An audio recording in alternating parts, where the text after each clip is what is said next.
లేవు, ఉద్యోగ అవకాశాలు లేవు.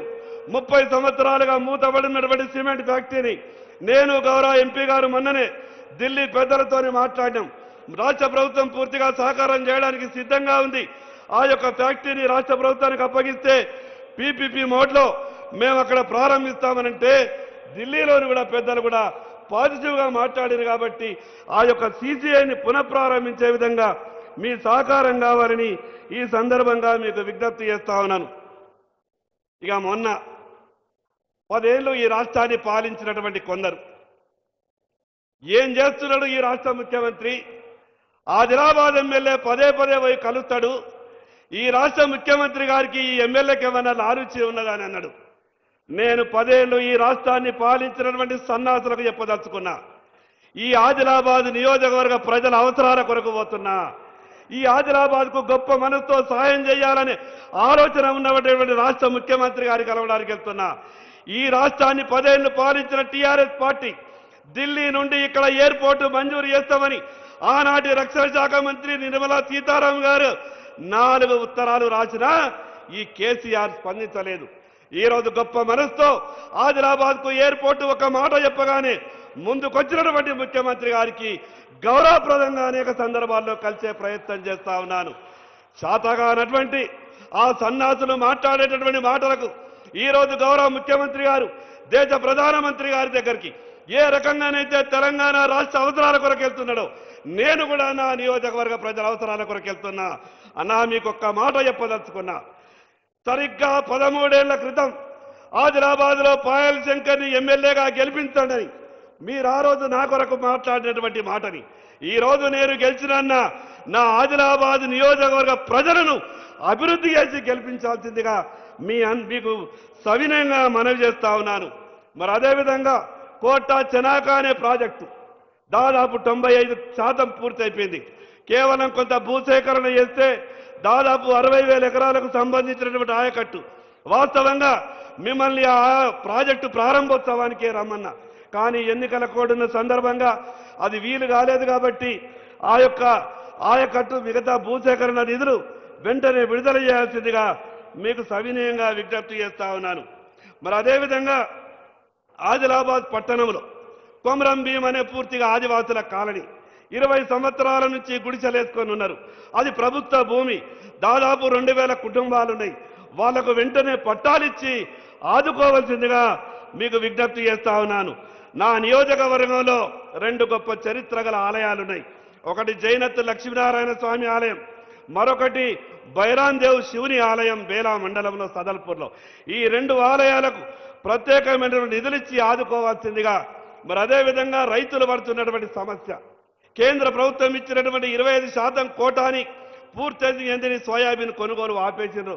దయచేసి మీరు ఢిల్లీ పెద్దలతో మాట్లాడి రాష్ట్ర ప్రభుత్వ వాటా కూడా పెంచుకొని సోయాబీన్ని కొనుగోలు చేయాలని, అదేవిధంగా రంగు మారినటువంటి సోయాబీన్ను కూడా రాష్ట్ర ప్రభుత్వం చేత కొనుగోలు చేయాలని. జొన్నల పంటన ఈ సంవత్సరం రైతులు విపరీతమైనటువంటి వర్షాలు పడి నష్టపోయి ఉన్నారు. జొన్నలు వేసుకోవాలని ఆత్రతో ఉన్నారు. కొందరు జొన్న పంటను కూడా సాగు చేసే ప్రయత్నం చేస్తా ఉన్నారు. ఈ గత మీరు ముఖ్యమంత్రి అయిన 2 సంవత్సరాలు కూడా జొన్న పంటని కొని రైతుల్ని ఆదుకున్నారు. ఈ సంవత్సరం కూడా జొన్న పంటలు కొనుగోలు చేస్తామని మీ ద్వారా రైతులకు శుభవార్త ఇవ్వాల్సిందిగా సవినయంగా మీకు విజ్ఞప్తి చేస్తా ఉన్నాను. మరి అదేవిధంగా ఆదిలాబాద్ చుట్టుపక్కల ఉన్నటువంటి విలీన గ్రామాలన్నింటి కూడా పట్టణంలో విలీనం చేస్తాం. ఈ మున్సిపాలిటీకి వచ్చేటటువంటి నిధుల ద్వారా ఆ యొక్క అభివృద్ధి కార్యక్రమాలు జరుగుతలేదు.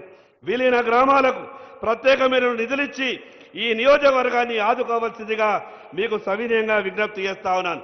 మరి అదేవిధంగా నేను ఇళ్ల కొరకు మీకు చెప్పినప్పుడు మీకు ఖచ్చితంగా 1,800 2,000 ఇళ్ళు ఇచ్చే బాధ్యత నాది అని మీరు మాట ఇచ్చారు. కానీ అంతకుముందే అడ్మినిస్ట్రేషన్ శాంక్షన్ ఇచ్చారు కాబట్టి ఆ వీలు పడలేదు. ఇక్కడ ఒక 1,500 ఇండ్లు ప్రత్యేకంగా కేటాయించవలసిందిగా మీకు విజ్ఞప్తి చేస్తా ఉన్నాను.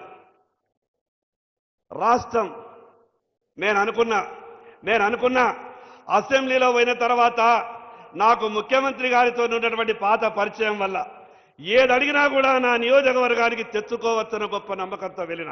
కానీ అసెంబ్లీలో పుస్తకాలు చూసిన తర్వాత బడ్జెట్ సందర్భంగా 10 ఏళ్ళు ఈ రాష్ట్రాన్ని పరిపాలించినటువంటి పాపాత్ములు చేసిన అప్పు అంతా ఇంత కాదు. 8.5 లక్షల కోట్లు అప్పు చేసి ఈ రాష్ట్రాన్ని అన్ని రకాలుగా ఇబ్బంది పెట్టేటువంటి టీఆర్ఎస్ పార్టీ ఈరోజు రాష్ట్రం ఆర్థిక ఇబ్బందులలో ఉన్నా మీరు మా ఆదిలాబాద్కు ఏ పని అడిగినా సాధ్యమైనంత కాడికి సాయం చేసేటువంటి ప్రయత్నం చేస్తా ఉన్నారు. అదేవిధంగా నా ఆదిలాబాద్లో యూనివర్సిటీ లేదన్నా, ఈ తెలంగాణ రాష్ట్రంలో ఏ ఉమ్మడి జిల్లా కూడా యూనివర్సిటీ లేని జిల్లా లేదు.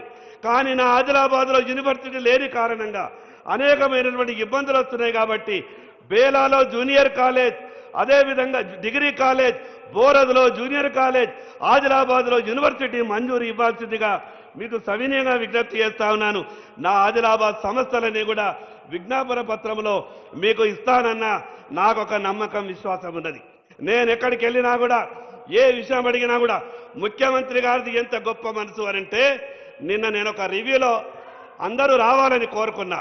సహజంగా కొందరు అన్నారు కాంగ్రెస్ పార్టీ ముఖ్యమంత్రికి మీరు ఎందుకు ఇంత ఆతృత పడుతున్నారంటే నేను చెప్పిన, నన్ను బీజేపీ ఎమ్మెల్యే అని చూడకుండా నా నియోజకవర్గ ప్రజలకు ఏదడిగినా కూడా సాయం చేస్తున్నటువంటి ముఖ్యమంత్రి నేనెందుకు గొప్పగా స్వాగతించకూడదు అని మాట్లాడినా. ఈరోజు గొప్ప మనసుతో ప్రజల అభివృద్ధి గురించి ఆలోచించాలా. అందుకే మీకు సవినయంగా మనవి చేస్తా ఉన్నా, నా ఆదిలాబాద్లో ఉన్నటువంటి సమస్యలని మీకు విజ్ఞాపన పత్రంలో నేను అన్ని విషయాలు పొందుపరిచి ఇచ్చే ప్రయత్నం చేస్తా. మీరు తప్పకుండా నేను ఇచ్చినటువంటి యొక్క విషయాల్ని ఆలకించి ప్రత్యేకంగా రైతు బాట మీరు ఈ వేదిక మీద గతంలో నాకు అసెంబ్లీలో కూడా మాట ఇచ్చిండ్రు, ఆదిలాబాద్ని మోడల్గా చేస్తామని చెప్పారు. కాబట్టి నేను చెప్పినటువంటి విషయాలని ఆదిలాబాద్ ప్రజలని మేమంతా కూడా ఈరోజు ఆదిలాబాద్ అంటేనే గౌరవంగా ఎవరొచ్చినా కూడా హక్కున చేర్చుకునేటటువంటి ఆదిలాబాద్ నాకు ఒక అదృష్టం అన్న. ఆ రోజు మోదీ గారు మీరిద్దరు పక్కపక్కన మాట్లాడుతున్నప్పుడు మోదీ గారు మీరిద్దరు కలిసి నాకు మాట ఇచ్చారు, ఆదిలాబాద్కు ఏం కావాలన్నా కూడా చేస్తున్నారు. మరొక్కసారి మీకు ప్రత్యేకంగా ఈ యొక్క 100 కోట్ల రూపాయల అభివృద్ధి కార్యక్రమాలకు వచ్చి శంకుస్థాపన చేసినందుకు నా తరపున, నా నియోజకవర్గ ప్రజల తరపున ప్రత్యేకంగా ధన్యవాదాలు తెలియజేస్తూ సెలవు తీసుకుంటున్నా. భారత్ మాతాకి.